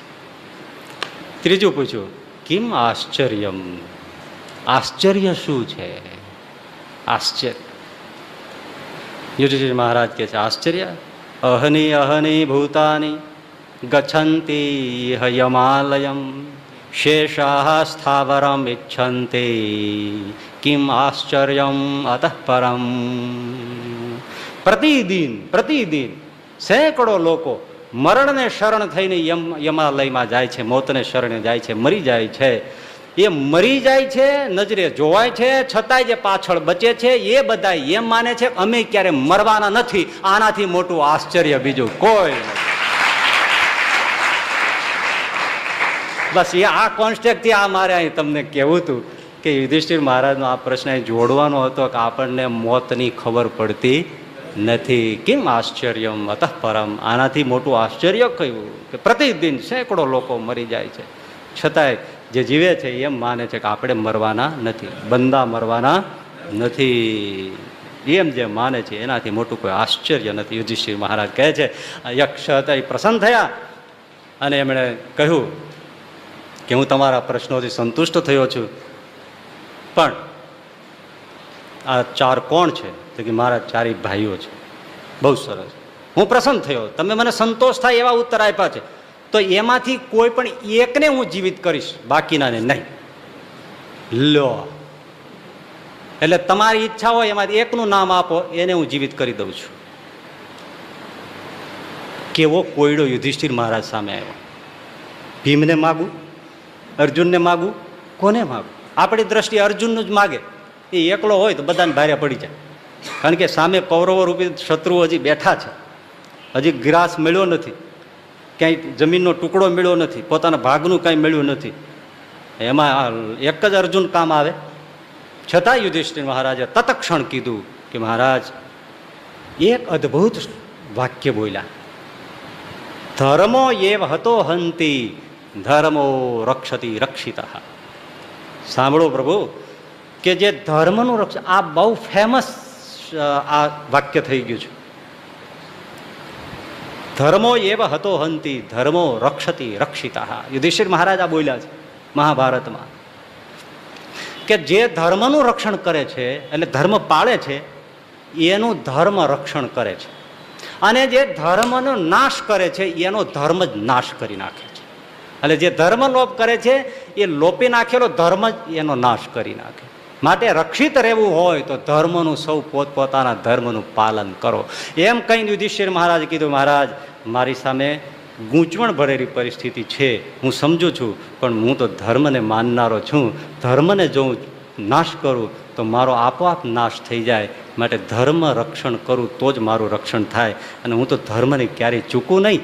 માટે ધર્મની રીતે હું તમારી પાસે માગણી કરું છું કે મારા સૌથી નાના ભાઈ નકુલને બેઠો કરો. પૂછનારો આંચકો ખાઈ ગયો, એની સિસકારી સંભળાઈ. યુધિષ્ઠિર મહારાજ, તમને હજી 3 વખત સમય આપું છું, વિચારી લ્યો. અવિચારી રીતે તમે માગણી કરી છે. આ નકુલને માગવાથી તમને શું વળવાનું છે? તમારી પાસે ભીમ માગી શકો છો, અર્જુન માગી શકો છો, એની જગ્યાએ તમે નકુલ. તો કે હા પ્રભુ, એટલા માટે મારે 2 માતા, માં કુંતી અને માં માદ્રી. માં માદ્રી તો મારા પિતાની સાથે સતી થઈને સળગી ગયા, સ્વર્ગવાસી થઈ ગયા. માં કુંતી જે હયાત છે. એટલે અમે 3 ભાઈઓ માતા કુંતીના છે, 2 ભાઈઓ સહદેવ અને નિકુલ માદ્રીના માતા માં માદ્રીના છે સંતાનો. હું જીવિત છું એટલે કુંતી તો એના દીકરો જીવતો છે. પણ અર્જુન કે ભીમને માગું તો બધા માં કુંતીના દીકરા હયાત થયા ગણાય, માદ્રીનું કોઈ રહ્યું ન કહેવાય. માટે નકુલને એકને માગું છું, જેથી 2 માતા પુત્રવતી રહે. એટલા માટે હું નકુલની માગણી કરું છું. આને ધર્મરાજ કહેવાય. 2 વીઘા જમીનમાં માથા કાપી નાખે. અને હગા ભાઈઓમાં આ તકલીફ છે ને. પછી પૂજા કરો, ગમે એટલા વ્રત કરો, ગમે એટલા તપ કરો, શાંતિ નથી થતી. ચૈથી થાય, ચૈથી થાય, શાંતિ થાય એવું કરતા જ નથી. તો યુધિષ્ઠિર મહારાજ કે મારા નકુલને જીવિત કરો. અને પેલા એ કહ્યું, તમે જે માગ્યું એનાથી હું અતિ સંતુષ્ટ થયો છું. જાઓ યુધિષ્ઠિર મહારાજ, નકુલ નહીં, તમારા 4 ભાઈઓને હું જીવિત કરું છું અને 5 પાંડવો પાછા અખંડ છે ને. અદભુત કથા ધર્મરાજ છે ભાઈ. પણ હવે બીજી વાત હજી હું કહું એ પહેલા આમાં થોડું કહી દઉં, જે મને બહુ ગમ્યું છે. એ અદભુત છે, કહું છું ને, આ એક જ અદભુત આ કથા છે. 5 પાંડવો કોણ છે? આ આપણે બધા જીવો એ 5 પાંડવો છે. સરોવર જળથી ભર્યું છે, એ આ સંસાર સાગર છે. એમાં જળ ભર્યું છે કયું? નાના પ્રકારના વિષય ભોગનું આ જે બધું વસ્તુઓ છે, જમેલો છે, એ રૂપી ભોગરૂપી સંસારના ભોગરૂપી જળ ભર્યું છે. અને એમાં પાંડવો રૂપે આપણે બધા જીવ છીએ. એને પેલા સરોવરને કાંઠે સંસારમાં આવ્યા છીએ એટલે નાના પ્રકારની તૃષ્ણા જાગે છે. એટલે એને ભોગવવા માટે દોડે છે. એ દોડે છે ત્યારે પહેલો જે છે ને, એમણે પછી યુધિષ્ઠિર મહારાજે એમ કીધું કે તમે પ્રસન્ન થયા, હવે મને દર્શન તો આપો, તમે કોણ છો? ત્યારે યક્ષ પ્રગટ થયા. યક્ષમાંથી પાછા મૂર્તિમાન ધર્મ પ્રગટ થયા અને કહ્યું, બેટા હું તારો બાપ છું, તારી કસોટી લેવા માટે આવી રીતે આવ્યો હતો. એટલે ધર્મ જે છે ને, એ સંસારનો માલિક ઈશ્વર સમજો ને. આ સંસારનો માલિક કોણ છે? પહેલેથી એનો અધિકાર છે. ભોગ એમાં બધા રાખ્યા છે, નાના પ્રકારના ભોગ રાખ્યા છે. પણ એને કાંઠે જીવ આવ્યા આપણે બધા, એ ભોગ જોયા ને દોટ મૂકી. ત્યારે માલિક છે ને એ પ્રશ્ન કરે છે, ખબરદાર જો કોઈ પણ ભોગને અડ્યો છો તો પેલા મારા પ્રશ્નના ઉત્તર આજ. અને જે યક્ષે પ્રશ્ન પૂછ્યા છે મહાભારતમાં, એ બધા જાણવા જેવા છે કે દાન શું છે, તપ શું છે, વ્રત શું છે, ક્રોધ શું છે, અગ્નિ શું છે, પર્વતથી ભારે કોણ છે, પાણીથી પાતળું કોણ છે, અગ્નિથી તેજ કોણ છે, આ બધું પૂછ્યું છે. દાન કોને કહેવાય, વ્રત કોને કહેવાય, બ્રાહ્મણ કોને કહેવાય, સાધુ કોને કોને, ગ્રહસ્થ કોને કહેવાય, સુખી કોને કહેવાય, દુઃખી કોને કહેવાય, યશ કોને કહેવાય, ધની કોને કહેવાય. આ બધા પ્રશ્નો પૂછ્યા છે. વ્રત કોને કહેવાય, જપ કોને કહેવાય, આ માર્ગ કોને કહેવાય, આશ્ચર્ય કોને કહેવાય. જો આ બધા પ્રશ્નો એમને પૂછ્યા. એ આપણો માલિક આપણને કહે છે તમે દુર્ગુણ કોને કહેવાય, સદગુણ કોને કહેવાય, એને ઓળખીને દુર્ગુણનો ત્યાગ કરો અને સદગુણ ગ્રહણ કરો. તપ વ્રત જપ આ બધું કોણ શું કહેવાય તમારા માટે, એ બધું જાણીને આત્મસાત કરો. અને પછી જો સંસારમાં તમે ભોગનું પાણી પીશો તો તમને મોત થશે નહીં, સંસારને પાર ઉતરી જશો. પણ આ બધા પેપર સોલ્વ કર્યા વગર, એટીકેટી સોલ્વ કર્યા વગર તમે પ્રમાણપત્ર ટીવાયનું લેવા જશો તો મળશે નહીં. મળે તો તમે ડૂબી જશો, કાળ તમને ચાવી જશે અને મરી જ જશો. સંસારનું જળ પીવા જશો કારણ કે તમે પેપર સોલ્વ કર્યું નથી. દાન કહેવાય, વ્રત કહેવાય, તપ કહેવાય, શું કહેવાય, એ તમે સિદ્ધ કર્યું જ નથી ને. તમારો ધર્મ પાળ્યો નથી, બતાવ્યો. એ પેપર જ સોલ્વ નથી કર્યું. સોલ્વ કરવું એટલે જીવી બતાવવું. એને આત્મસાત જીવનમાં જો સદગુણો કર્યા પછી સંસારના જળ પીવો તો બધા ગ્રહસ્થો હરિભક્તો આપણે જે થયા કે જનક મહારાજ થયા, પર્વતભાઈ થયા, ગોવર્ધનભાઈ થયા કે જ્ઞાનપુરના દેવજી ભગત થયા કે જે કોઈ નાના નાના મોટા મોટા હરિભક્તો થયા, સુરા ખાચરથી માંડીને બધા એ સંસારમાં ડૂબ્યા નથી પણ તર્યા છે ને કેટલાયને તારી ગયા છે. કારણ કે પ્રશ્નના ઉત્તર આપ્યા છે. અને આપણે આ કોઈ તપ વ્રત દપ પોતાનો સ્વધર્મ એનું કોઈ જતન કરવું નથી અને ભોગમાં સીધા જાય છે એટલે આ સંસાર એને મારી નાખે છે, સંસાર એને ગળી જાય છે અને ડૂબી જાય છે ને. એટલે પ્રશ્નના ઉત્તર. અને માયલો કહેતો જ હોય છે, કાંઈ પણ ખોટું કરો ત્યારે માયલો નથી કહેતો, એ અંતરમાં બેઠો છે કે ભાઈ આ બરાબર નથી. એક ડોશીમાં પોટલું ઉપાડીને હાલ્યા જતા અને પોટલાની અંદર એની દીકરી માટે બધું સોનું ગાંઠું રોકડ રૂપિયા એવું બધું લઈને વસ્ત્રો જતા હતા.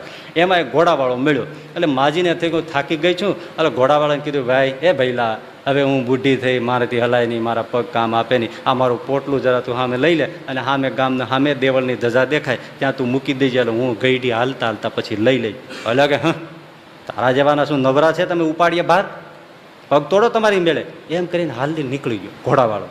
પણ 5-15 ડગલા ગયો ને ત્યાં ઘોડાવાળાને એમ થઈ ગયું કે આ પોટલામાં જ માલ હશે, લઈ લેવા જેવું હતું. અને આ ક્યાં ગઈઢું પાછળ દોડવાનું છે, આ તો આંકડે મત અને પાછું માખીઓ વગરનું. અને પોટલામાં આ વાર પરબ આવે છે એટલે એની દીકરીને જ કંઈક આપવા માટે જતી હશે ડોસી, તો આ તો સેજે સેજે માલ મળી જાય એમ હતો. અને મેં ના પાડી મૂર્ખાએ ઘોડું પાછું વાળ્યું. ડોશીને કે માજી મારી ભૂલ થઈ, વૃદ્ધ માણસોની તો સેવા કરવી જોઈએ, લાવ તમારું પોટલું હું ત્યાં સામે મંદિર દેખાય ને ધજા દેખાય ત્યાં હું મૂકી દઈશ, તમે પ્રેમથી લઈ લેજો. ડોશી કે હવે મારે નથી દેવું. અરે કેમ હવે ના પાડો છો, તમને કોઈને કહી દીધું કે નહીં દેતા? તો તને અંદર જે કહી ગયો ને એ મારી અંદર એ બેઠો છે, એણે કીધું કે હવે પોટલું દેતી નહીં. હવે બેટા તારો ઈરાદો ફરી ગયો છે, બોલો માયલો કઈ જ દે. આ તમે અહીંથી છૂટા પડો, કોઈ પણ ફંક્શન હોય તમે છૂટા પડો, પછી કોઈના ચપ્પલ હોય એમાં તમે પગ નાખો તો ચપ્પલ નથી કહી દેતું યાર હું તારું નથી. ચપ્પલ કહી દે ને તરત એ કે હું ભાઈ તારું નથી ભાઈ મારી. પણ આપણે પરાયણે દોસ્તી કરીએ એ જુદી વાત છે. પછી ના મને ખબર છે તું મારું નથી પણ મારે પણ મારે તને લઈ જ જવું છે તો એ અલગ વાત છે. બાકી પગ ને ચંપલ તો કઈ જ દે કે હું તારું નથી. માયલો કઈ જ દે સાચું શું છે ને ખોટું શું છે. પણ એનો ઇનકાર કરીને સંસારના પાણી પીવા જાય છે, પછી પરિણામે મરીએ છીએ, દુઃખી થાય છે, હેરાન થાય છે, બધી અધોગતિ થાય છે. માયલો કહી દે ગમે એટલા છળ કરે, પ્રપંચ કરે, કપટ કરે ભાઈઓમાં પરિવારમાં, તો અંદર ન બોલે કે આ આપણે ખોટું કરીએ છીએ. પણ પેલું મોહ, અને મોહ કેવો તમે જુઓ, આ આપણે જે આશ્ચર્યનો જે સમજવાનો એ જ આપણું દિમાગ કામ ન કરે પણ છતાં એ જ વસ્તુ પરમ સત્ય છે. નિકુલ મરેલો પડ્યો છે છતાં સહદેવને જળ ભાવ્યું કેમ હશે? તમે વિચાર કરો, નિકેલનું મૃત શરીર પડ્યું છે, ગમે એટલી તરસ લાગી હોય, પોતાનો ભાઈ મરી ગયો છે, અને આવા લોકો પાંડુના પુત્રો, છતાંય સહદેવ ખુશીથી પાણી પીવે. તમે શું કહો એને? એ સહદેવની વાત જવા દો, જાવા ક્યાંથી દે? શાસ્ત્રવેતા છે સહદેવ, એટલે પ્રકાંડ વિદ્વાન, શાસ્ત્રનો જાણકાર માણસ. પોતાનો સગો ભાઈ મરી ગયો છે, માદરીનો દીકરો, પોતાની એક ઉદરનો દીકરો, એક માતાનો, અને છતાંય સહદેવ આરામથી જળ પીવા જાય છે. ચેતવે છે માયલો તોય જળ પીવા જાય છે. એની વાત જવા દો, ભીમ આવ્યો છતાં એને આ બે ભાઈ, એકને મરેલા નહીં બંનેને મરેલા જોયા તોય પાછા જળ પીવા પડ્યા. એની વાત જવા દો, ત્રણેય મરી ગયા. વિચારવાન અર્જુન જેવા આવ્યા. અર્જુનથી આગળ કોણ હોય કે જે ગીતા જ્ઞાનનો સામો પહેલું પાત્ર કહેવાય. હે એ અર્જુન 3 ભાઈઓને મરેલા જોવે અને છતાંય પેલું પાણી પીવા દોડે. બસ આ મોહ છે. મરેલા જોવે, બાંધવને બાળી આવીને રે ભાઈ સંભાળે ભાગ, મિલકતનો તે માલિક બને, હારે એથી આશ્ચર્ય અથા, અંતે જાવું ઉઠી એકલા. આ સંત નંદ સંતોએ સાવ સીધી ભાષામાં લખી લો. આનાથી મોટું આશ્ચર્ય કયું કે પોતાના ભાઈઓને બાળીને આવીને સળગાવી સીધો જ મિલકતને વેચણીમાં પડી જાય અને બધી મિલકતનો માલિક થઈને બેસી જાય. પણ એને એમ થાય છે કે આ મરી ગયો તો હું મરી જવાનો છું. એ નથી થતું એના જેવું કોઈ બીજું આશ્ચર્ય નથી. શેષા સ્થાવરમ ઈચ્છંતી, એ મરી ગયો એને અગ્નિ સંસ્કાર કરે છે, નજર સામે કરે છે, તો પોતાની એમ છે, નહીતર એમ થવું જોઈએ ને હું મરી જવાનો છું ભાઈ, એને એમ છે હું તો મરવાનો જ નથી. આનાથી કોઈ મોટું આશ્ચર્ય નથી. અને અત્યારે આપણે સાંભળીએ છીએ, આપણે કેટલાયને એક જણા અમારા આ જૂના સંતોની વાત છે, જુનાગઢ દેશની વાત છે, કહેવાય નહીં પણ કહી દઈ, તમે કોઈને કહેતા નહીં, નહીં કહો ને, હા બસ હાવ ખાનગી, ભલે ટેકમાં થાય રેકોર્ડ, તમે કોઈને કહેતા નહીં. હવે ત્યાં એક સાધુ ધામમાં ગયા, ચોમાસાનું ટાણું, બહુ વર્ષો પહેલાં બંધેલી વાત, ગુરુદેવ શાસ્ત્રીજી મહારાજ કહેતા. તો પછી ચિત્તા સળગાવવાની હોય, પણ એ જેને ગોઠવતા આવડે આવી સિઝનમાં એને જ ફાવે, અને એવી સરખી ગોઠવાય તો જ અગ્નિ લાગે, નહીતર એવી સિઝનમાં ચોમાસે ભેજવાળી સ્થિતિમાં જલ્દી ચિત્તા સળગે નહીં. એ પાછી આવડક અમુકને જ હોય ચિત્તા ગોઠવવાની. હવે જે સાધુને ચિત્તા ગોઠવતા આવડે એને કોણ જાણે કાંઈક વાંકું પીડ્યું છે, તો એ ત્યાં સામે બેઠો આમ લુગડું બાંધી અને બેસી ગયો, ઊભો જ ન થાય. કોઈએ કીધું કે સ્વામી તમે જયારે ગોઠવો, ના ના મહેનત કરી લેવા દો, મહેનત કરી લેવા દો. સામે ચિત્તા ગોઠવાય છે છતાં જ્ઞાન થતું નથી. પછી કોઈએ આવીને બહુ હાથ જોડીને કીધું, મા બાપ આ લગાવી અગ્નિ તોય ઠરી ગઈ, બીજી વાર લગાવી તોય ઠરી ગઈ, એ તમને વિનંતી કરીએ છીએ તમે જરા કરી દો ને. એટલે ઊભા થયા, જેવું ગોઠવવા માંડ્યા ત્યાં કોઈએ કીધું, જોજો હરખું ગયો. હવે એમાં શું જોવાનું, આવા તો 60 ને હળગાવી નાખ્યા, પણ જ્ઞાન થતું નથી. સ્મશાનમાં વૈરાગ્ય ઓછો હોય છે, ચિત્તા સળગતી હોય, બધા જ બેઠા હોય અને સૌ વાતું કરતા હોય ને એમ જ કરતા, અરે હાવ હાજા હારા હતા, ફાટ દઈને ફૂટી ગયા. ત્યાં એક જણો બોલ છે, કાલ મારી સામે બજારે મળ્યા હતા, ઓટલે બેઠા, ખિસ્સામાંથી હોપારી કાઢી, આ ખિસ્સામાંથી હુડી કાઢી, આમ હાથમાં લઈને વાતરી, મને બકડો ભરાવ્યો, બીજો બકડો એણે ભર્યો, હું મેજાની વાત કરી, આજે તો જો વૈયા ગયા. અરે ભાઈ ત્યાં બીજો કે ભાઈ આમાં તો એવું છે, એ ઓલા પૂનાભાઈ વિયા ગયા, નાથાભાઈ વિયા ગયા, મકનભાઈ વિયા ગયા, બધાને વ્યૂ જવું છે, ખાલી હાથે છે ભાઈ, દુનિયા તો હા આવી જ છે, કાંઈ હારી આવતું નથી. આવી વૈરાગની વાતું થાય. આપણને એમ થાય કે બધા સીધા ગિરનારમાં જવાના છે, એવી વૈરાગની વાતું થાય. હાય ભગવાન સિવાય બીજું બધું ખોટું છે, કાવડિયા હોય, રૂપિયાના ભૂંગળા બધા પડ્યા રહે છે, કાંઈ હારી આવતું નથી ભાઈ. આ બાપા વૈયા ગયા, એના છોકરા હાટું મથીને થાક્યા, પણ એના છોકરાએ કાંઈ એના થોડા થાય છે. એ છેલ્લી અવસ્થામાં દુખી કરી નાખ્યા. આ હમણાં કે પૂરીબાઈ 3 અઠવાડિયા પહેલાં ગુજરી ગયા, એના છોકરાઓએ એની વાહે જુવાર ખોબે ને ધોબે ઉડાડી હો, બીજો કે બહુ ઉડાડી હો, આખી બજારમાં જુવાર ઉડાડી, 5 ગુણી જુવાર ઉડાડી. ત્યાં ત્રીજો બોલ્યો કે એટલી જુવાર ડોસીને દીધી હોત ને તો હજી બેઠી હોત, આ ભૂખી મરી ગઈ. પાછળ ઉડાડ્યાનો અર્થ શું? એમ વૈરાગ્ય થાય પૂરેપૂરો સ્મશાનમાં થાય. શાસ્ત્રોમાં લખ્યું સ્મશાનાંતે, એટલે એક સ્મશાન વૈરાગ્ય નામ આવ્યું છે, સ્મશાન વૈરાગ્ય. બધાને એમ થઈ જાય કાંઈ નથી. મેં પહેલી વાર જ્યારે એક એક્સિડન્ટ જોયું તો 3 દી સુધી ભાવ્યું નહીં, આમ વયું જવા. બાજન રાજાએ પહેલી વાર જોયું તો ન વયા ગયા વનમાં. ક્યાં બંદૂક માર્યા, તીર માર્યા, તલવાર માર્યા, ભાલો મારીને માણસ મરી જાય, પણ આ ઊંટીઓ હાલતા હાલતા મરી જાય. એ આશ્ચર્ય હતું. એને એમ થયું કે હા તમારું આમ થાય તો જંગલમાં વયો ગયો બાદશાહ, એને જ્ઞાન થઈ ગયું. સ્મશાનમાં વૈરાગ્ય થઈ જાય છે, પણ જેવા સ્નાન કરે કે વાત પૂરી. અને આજનો તો એટલો બધો સંવેદનહીન સમાજ થઈ ગયો છે કે ચિત્તા સળગતી હોય ને આજુબાજુ બધા બેઠા નાસ્તા પાણી કરતા હોય છે. ત્યાં સ્મશાનમાં જ જમણવાર હોય, સ્મશાનમાં નાસ્તા કરતા હોય, વ્યવસ્થા જ ત્યાં જ રાખી હોય, બધા ત્યાંથી ઉઠીને પાછા બધા અને ઘેરે જવાના હોય. કેમ? કઈ મોતનો બોધ થાય છે? ક્યારે મરી જવાનું છે, આપણે રહેવાનું નથી, આપણે હવે કાલ સવારે નીકળી જવાના છે, કોઈને કાંઈ ભાન થતું નથી. આટલો સમાજ નિઠુર થઈ ગયો છે. એટલે એ જો વૈરાગ એ ટાણે જે પ્રગટે એ રહી જાય તો કામ થઈ જાય. કબીરને મળવા આવ્યો ને એક જણો, એ કીધું કે મારે કબીર સાહેબને મળવું છે કાશીમાં.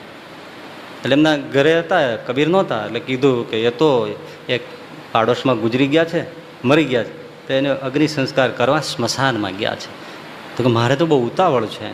તો તમે ત્યાં જાઓ અને સ્મશાને તમને મળી જશે, ઉતાવળ હોય તો મળી લ્યો ત્યાં. પેલો કે પણ હું તો પહેલી વાર આવું છું, હું કબીરને કઈ રીતે ઓળખું કે આ કબીર છે? સ્મશાનમાં બહુ પૂછતાછ કરવી મને ઠીક નથી લાગતું, ઉચિત નથી લાગતું. એટલે ઓળખાણ એમના પત્નીએ, ધર્મપત્ની બહુ સરસ આવે. તમે જાઓ, જેને માથે જ્યોત જલતી હોય ને એ કબીર, આ જ્ઞાનની જ્યોત જલતી હોય એ કબીર. એ લાગે બહુ આશ્ચર્ય છે, આવ્યા સ્મશાને. પણ ભાઈ એનાથી પરમ આશ્ચર્ય એ, જેટલા આભડવા આવ્યા હતા સ્મશાનમાં બધાને માથે જ્યોત. એનો અર્થ શું છે? સ્મશાનમાં બધાને જ્ઞાન થાય છે, બધાને વૈરાગ્ય થાય છે કે કોઈ કોઈનું નથી રે, કોઈ કોઈનું નથી રે. એટલે નાકના મરો છો બધા મથી રે, કોઈ કોઈનું નથી રે. હે? અને ગયાના કોઈ સમાચાર નથી રે, કોઈ કોઈનું નથી રે. મનથી માને બધા અમારા, એવું બધું છે. પણ પછી કોઈ કોઈનું નથી રે, કોઈ કોઈનું નથી. એટલે પેલો મૂંઝાઈ ગયો કે આમાં કબીરને કેમ ઓળખો. પછી એક જણાને બાજુમાં લઈને પૂછ્યું કે મને આવી રીતે ઘરેથી કહ્યું ને બધાને જ્યોત જલે છે, આમાં કબીર ક્યાં? તો કે તમારી વાત સાચી, અહીંયા બધાને જ્યોત જલતી હોય. પણ આ બધા ઉઠે, ગંગામાં સ્નાન કરે, નીકળે, ઘર તરફ જાય, અને પછી જેના માથે જ્યોત જલતી હોય ને એને કબીર સમજજો. અને બધા નાયા ત્યારે એક ટૂંકી પોતળી વાળો, માથે મુંડન, શુક્લકડી શરીર, એને માથે જ્યોત જલતી હતી ને એના પગ પકડી લીધા ને એ મહાત્મા કબીર હતા, બીજા કોઈ નહીં. સ્મશાનમાંથી નીકળ્યા પછી વૈરાગ્ય થાય તો ખરો છે. પણ બીજાના મોતમાં પોતાનું મોત જોઈ લે. રડતા હતા ને બધા, જનાજાને લઈ જતા ને, નનામી લઈ જતા હોય ને શબને, તો બધા રડતા હતા. તો જનાજો બોલ્યો, નનામી બોલી, રોતે ક્યું હો, ઠહેરીએ અભી આતા હું.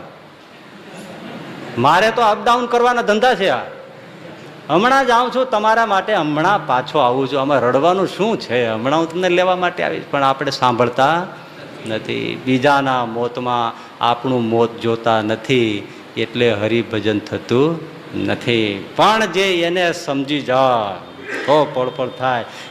એક બે નાની વાત કરી દઉં, પછી મજાની વાત તો આના પછી જ આવે છે. પણ આપણો સમય હવે પૂરો થશે. એકનાથની પાસે એક જણો આવ્યો. એમણે કીધું કે બાપજી, તમને જ્યારે જોઈએ ત્યારે આમ પરમ સુખી ને પરમ શાંત દેખાવ, અને નિર્મળ જીવન, પરમ શાંતિ. આવી શાંતિ અમને કેમ મળે? એકનાથજીએ કીધું, ભાઈ શાંતિની વાત મૂક, તું આમ વાત કરતો હતો ને, આમ વાત કરતો હતો ને, હા, ત્યારે મેં તારા હાથની રેખા જોઈ લીધી. તારું આયુષ્ય જ 7 દિવસનું છે, અને તું આવી વાત લઈને બેઠો છો, તું રહેવાનો જ નથી. 7મે દાડે આવતા મંગળવારે તારું શ્રીપતિમ શ્રીધરમ અચ્યુતમ કેશવમ થઈ જવાનું છે. ઓલાને પરસ્યો વળી ગયો. શું સાધુ ખોટું બોલે નહીં? આપણે કીધું હતું ને, હા સાધુ ખોટું થોડા બોલે. પેલો ઊભો થઈને ભાગ્યો, આમાં સમય બગાડાય નહીં. ગયા પણ એને થઈ ગયો, ઓહો 7 જ દાડા છે. ઘરે જઈને સીધું તેમના પત્નીની માફી માગી કે મેં તને બહુ દુઃખી કરી, જીવતા તને જાણ્યો નહીં, આવી છે મારા જેવો કોઈ અભાગ્યો નહીં, મારાથી કંઈ બોલ્યું ચાલ્યું છે. અને તમારી જે કંઈ ઈચ્છા હોય તો લ્યો, આ રૂપિયા ખરીદી લ્યો અને રાજી રહ્યો, મને આશીર્વાદ દેજો. છોકરાઓને કીધું મેં તમને બહુ કંદડ્યા છે. પાડોશીમાં પગે લાગી ગયો, ભાઈઓને પાછી આવ્યો, બધાની માફી માગીને બસ આખો દી બેસીને હરિભજન કરે. આજ આવ્યું, તે દી આવ્યું, આજ આવ્યું, કાલે આવ્યું, બીજી વાત નહીં. કોઈ છોકરા ધંધાનું પૂછે, હવે મને કાંઈ પૂછતા નહીં, આમ દેખાય છે. અને ભાઈ શનિવાર, રવિવાર, સોમવાર ને મંગળવારે તો બસ હે હરિ ગોવિંદ, હે હરિ ગોવિંદ, હવે તું કરી ખરી, હે હરિ ગોવિંદ તું કરી ખરી, જપ કરે. ભાઈ મંગળવારને એમથી હમણાં રાતે જઈશું, જાતા જાતા તો બુધવારનું સવાર થઈ ગયું, ભાભો મર્યો નહીં. આને એકનાથ ઉપર ખીજાણો, સીધો લાકડી લઈને ગયો મહાત્માની પાસે જઈને, લાકડી પછાડી કા બુધવાર થઈ ગયો. લે તું ના મર્યો? હેરાન કરી મૂક્યો. હેરાન નહીં ભાઈ, 7 દિવસ તમને મોતના મેં કીધા હતા, બરાબર છે, પણ બચી ગયો હશે. તું અહીં મારી પાસે આવીને મારી નજર પડી ગઈ હોય ને કદાચ આયુષ્ય મળી ગયું હોય, લ્યા ઠીક છે, કાંઈ વાંધો નહીં. પણ મને તું એ કે 7 દિવસમાં તે કર્યું શું, કેટલું ખોટું કર્યું, કેટલા કાળા ધોળા કર્યા, કેટલાને હેરાન કર્યા, એવું કાંઈ તે શું કર્યું? અરે એની વાત કરવાની ક્યાં કરો છો? બધાની માફી માગી લીધી. બીજું શું કર્યું? કઈ દુકાનદાર કાંઈ કર્યું નથી, માળા જ કરી છે, બસ માળા જ કરી છે ને. કેમ કરી? મને મોત સામે દેખાતું, બસ. તે મને પૂછ્યું હતું ને તમને આટલી પરમ શાંતિ કેમ વર્તે છે? હું નજર સામે મોત રાખું છું ને એટલે હરી સિવાય મને બીજું કાંઈ સાંભળતું નથી. બાકી મને ખબર છે તું કાંઈ મરવાનો નથી, તમારે તું જીવિત જ છે, હજી રહેવાનો છો, ઘણું જીવવાનું છે, આયુષ્ય બહુ લાંબી છે. પણ 7 દિવસમાં તને મોત સામે રહ્યું તો ખોટું કર્યું નહીં ને હરિનું ભજન કર્યું. એમ હું પળ પળ મોતને સામે જોઉં છું એટલે હરિભજન સિવાય બીજું કાંઈ થતું નથી, એટલે મને પરમ શાંતિ વર્તે છે. એમ મોતને જોઈએ તો હરિભજન થાય, ઘટપણ આવે ને ત્યારે હરિભજશું એ મૂઢ છે. આ ઘડીએ આ પળમાં મહારાજ કે મરી જવાનું છે એમ વિચારીને જે હરિભજન કરે એ ડાહ્યો છે, ને એમ ન કરે તો મહામૂઢ છે. શા માટે? કારણ કે મોત આવશે તારે, ભજન સિવાય બીજું કાંઈ કામ આવવાનું નથી. કેમ?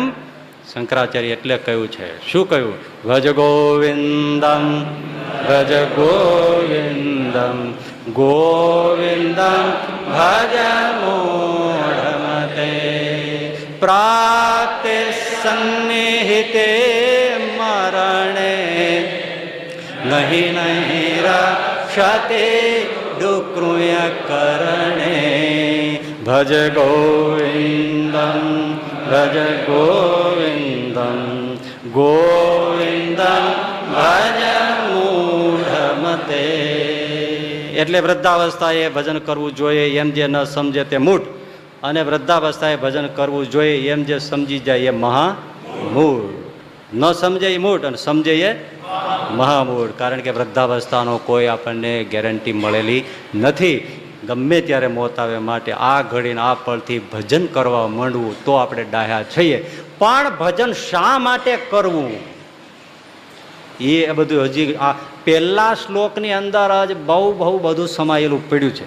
એ જેટલું ક્લિયર થશે ને એટલા પછીના બધા કોરાકટ થઈ જશે. એટલે હજી આપણે એના ઉપર થોડી